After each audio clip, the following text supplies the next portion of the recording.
ह्यो कोणता प्रश्न आहे? इंग्रज भारतात का आलते? मला काय माहित, मी थोडी होतो तवा. ए राहुल, तू उत्तर पत्रिका दाखव ना यार एकदा प्लीज. कवा मी बाहेर तुला नुसतं हाय म्हणलं होतं तर तू काय म्हणी तोंड पाहिलं का म्हणी आरशात काळ्या तो सारखे 36 म्हणी माया मांग. आता बोलू ना तर 36 जणाला पेपर लिवाला. I love you. तू किती गोड बोल, मी नको तुला पेपर. ए राहुल, ते चुकी बरोबर सांग ना एकदा. अरे चारीचे चारी चूक लिहून टाक, त्यातले 2 तर बरोबर येईल. अरे हाव यार. जो काय प्रश्न आहे? भारतात ईस्ट इंडिया कंपनीची सुरुवात केव्हा झालती? याचं उत्तर काय आहे? मोये मोये जमल जमल मेरी जीत भी ले जा. यार इंस्टाग्राम कोण लिहिलं माझ्या डोक्यात? ए राहुल, ते पत्र कसं लिहू सांग ना एकदा.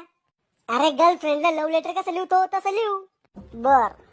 प्रिय मॅडम, आज दुपारा 1:30 वाजता शाळाचा मांग मला भेटायला या. तुमचाच हरामखोर विद्यार्थी झाकण जुल्या. यार किती सोपं आहे पत्र लिहिणं.